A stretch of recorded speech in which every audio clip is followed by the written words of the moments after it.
Good morning. I am just arriving at Lake Berryessa here in Northern California again. I've been fishing this lake a lot and I really enjoy it. But today, I'm not fishing for bass primarily. I'm wreck trout.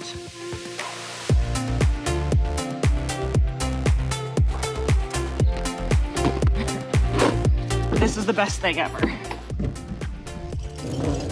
Now that I've got some cowbell, let's go.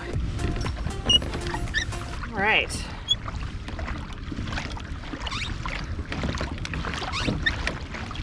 We're moving. Hey friends, so what I'm using today is a light trolling rod that I use for trout and kokanee. I'm using a 4-inch cannonball on this slider, and then with a bead chain I have connected to that a kind of trout dodger. This one's by Arrow Flash, and then behind that a Max Lure spoon here in this nice hot pink. So I'm adding some scent to it too, a good trout scent. I get my flasher and set up next to the boat, and I'm looking at what speed kind of gets this one kicking along. It looks like at about 1.8 to 2 miles an hour, that thing's going pretty good. I'm using my fish finder to figure out where the fish are sort of sitting, and the bite that I got was right at about 17, 18 feet. And so I'm dropping my things down that. I can't go too awful deep with this weight, but right where I need them is kind of where they're showing up.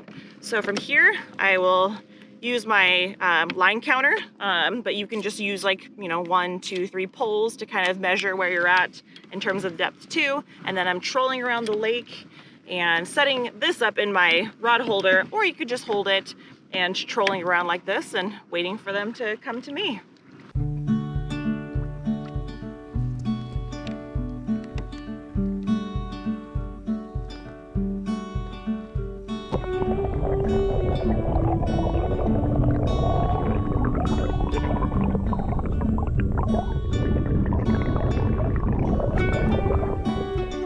When I'm thinking about where I want to fish for trout on a big lake like this, usually I'll go at one of two approaches. First, I'll start by the shorelines, see if I'm marking fish there, spend some time trolling around. So fish are either generally kind of like up close to the shore. Sometimes when the sun gets high and overhead, fish will move in deeper or out towards the middle of the lake. So I'm kind of thinking of if I'm going to fish by shore, or if I'm going to spend more time in the middle of the lake, I'm going to use my fish finder to mark fish, but I'm also going to pay close attention to what I see. Sometimes when I'm out fishing, you can kind of see them jumping around the surface or making some disturbance or jumping around like underneath bridges or close to shore and other structures. So in addition to your fish finder, keep your eyes peeled. Look for where fish are gonna tell you where they are and pay attention to that.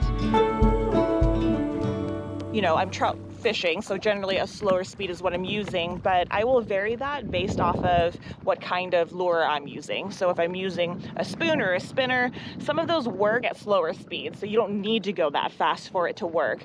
So oftentimes, you think, oh, I caught a fish, I was going this fast, but maybe you switched up your lure. You can actually go a little bit slower and that might work better. So don't get stuck at one speed all of the time, vary your speeds.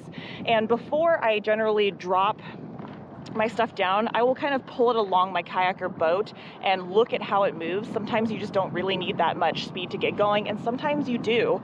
This is based off of leader length. This is based off of if you're using a dodger or a flasher, what that looks like. So pay attention to those things and don't get stuck at one speed all of the time. I hope some of these trout tips help you. That's all for now. Don't forget to like and subscribe, and we will see you next time.